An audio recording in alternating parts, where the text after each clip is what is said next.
du côté de la régie sans plus tarder avant daal di yegg si carte bu Y'en a marre ak ñu mu daal di àndal nag ñoom itam ñoo daal di mer lool ba daal di fëtt contre état bu Sénégal ndax mënuñoo comprendre ces licenciements massifs yi nga xam ni itam ñu koy daal di jànkonteel cat yegg si na foofu si waanu port FONGIP FONSIS CDC Dakar Dem Dikk la fay xew doy na lool ba daal si yegg exactement. Donc le mouvement Y'en a marre a reçu une délégation du collectif des travailleurs licenciés de la caisse de dépôt et de consignation, le grand théâtre du port de Dakar et de Dakar Dem Dikk et du FONGIP. Donc selon un communiqué bi nga xam ni itam Thiat ak ñoom daal di àndal def nañ ko ñu ne comme à l'accoutumée le mouvement a officiellement saisi les directeurs généraux pour ces institutions concernées afin de s'enquérir de la situation et de trouver une issue meilleure pour la stabilité sociale de notre pays. Par ces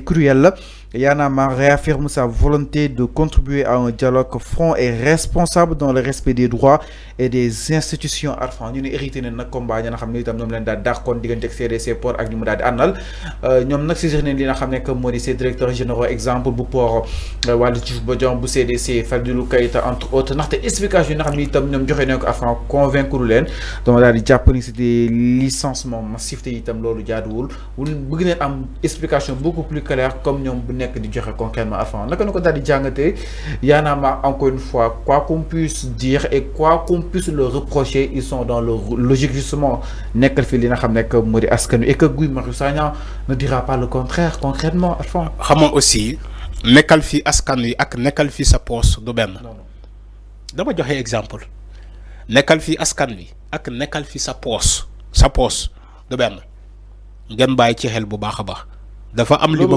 non man sama wax nii laa ko mën a waxee maintenant concernant ñoom ñu porter le combat des licenciés massifs comme ñu li ñuy wax ni man ci seen wax dégg naa ni que ñu ne ils ont saisi les directeurs généraux ni que nangu nañu dans le respect des lois et des normes d'aller négocier d'aller dialoguer avec ces directeurs là je suis d'accord.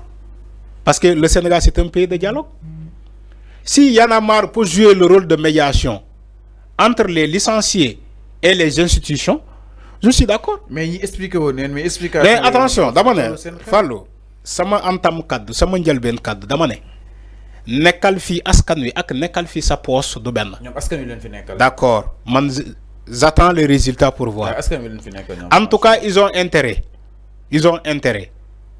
Li fi amoon ci Abdoulaye Wade ci Macky Sall bu mu fi amati ay Y'en a marre ñoo négocier seen affaire ba affaire yi sotti ñu dem seen yoon kenn déggatu leen sénégalais ba ñuy xeex ak Macky Sall ci la privation des libertés publiques sénégalais yi peuple bi soulevé wu di xeex ak Macky Sall Y'en a marre boobu kenn gisu leen woon moo tax ma ne li fi xewoon il faut que mu bañ a xewaat ñoom ci ñoom waa Y'en a marre bu fekkee ils sont là pour la cause commune pour la population il va falloir ñu liggéey ba mu mat sëkk ba population bi xam ni que Y'en a marre askan bi la fi nekkal.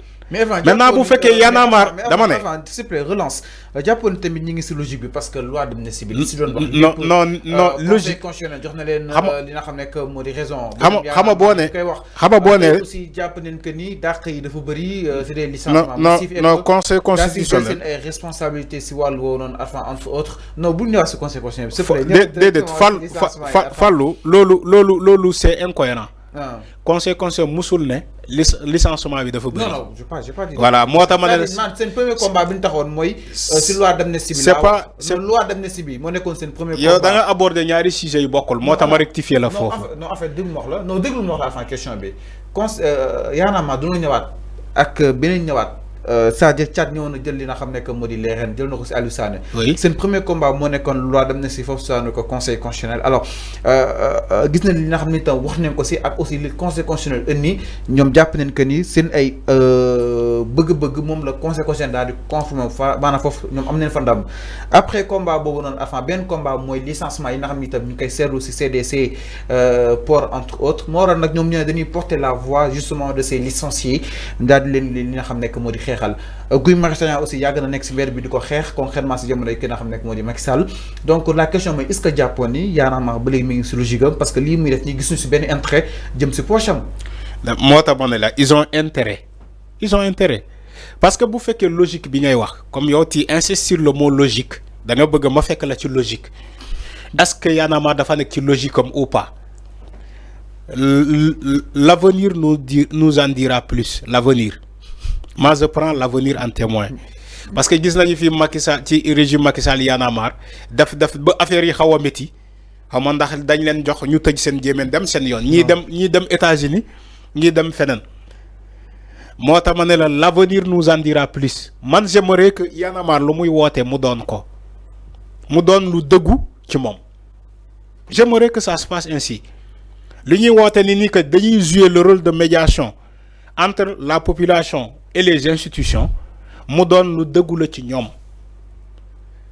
parce que gis nañu fii ay entités yu bëri ay organisations yu bëri fa la aboutiru fen gis nañu fi ay F24 ay FLAN ay RADDHO ay kii gis nañu ko fii gis nañu fi ay Y'en a marre c'est un effort non il faut nga rafetlu c'est un effort c'est-à-dire effort ils sont en train justement de peut-être mettre des efforts pour daal di mën a gën a améliorer la condition de vie des Sénégalais concrètement c'est-à-dire ñoom jàpp nañ ni ñi su leen dàqee c'est là pour avoir des répercussions seen famille presse bi ba nga ko bëgg te gis na ni gars yi daal di jógee que ni kenn ku ñu dàq mu ne kon dàq neen 20 personnes parce que salaire yi ak fu mu noonu daal di war a mën a amee ay répercussions après concrètement c'est-à-dire est-ce que jàppoon ni tamit avant yow tout d'abord àndoo peut-être si dàq yi.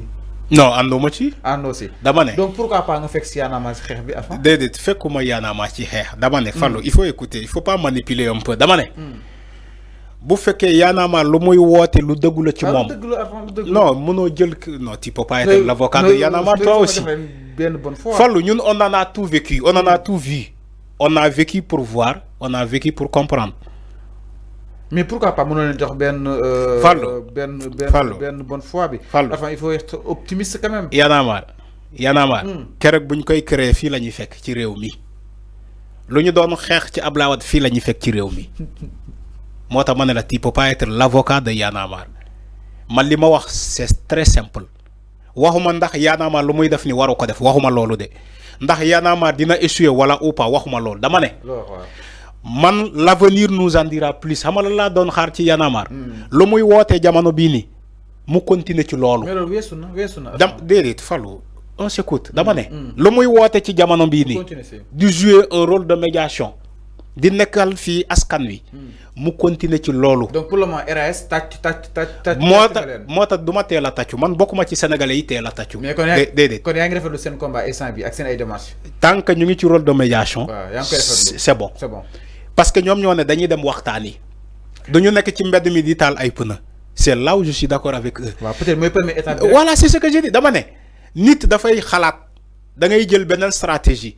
jël ay pneu di taal ci mbedd mi c'est pas une solution loolu du solution ñi pratiquer nañu ko ba sonn amuñu gain de cause maintenant xar day weesu mbote da ngay jógee foofu imaginer yeneen stratégie comme Y'en a marre lan lañ ko xamee woon ci Ablaye Wade taal ay pneu rappeurs yi chaque jour ñu convoqué ay manifestations le soir du 11 comment dirais-je 11 juin du 23 juin 2011 ñu organiser di dem ay place Soweto di woote sénégalais gars yi ñëw di rassembler wu di taal ay pneu di takk ay fura di xeex ak lacrymogène yi mais Y'en a marre noonu la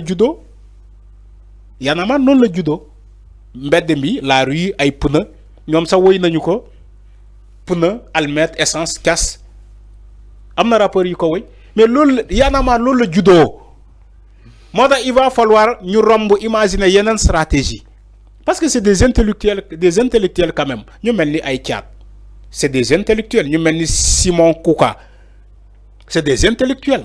alors il va falloir ñu weesu ci ay essence allumette pneu taal.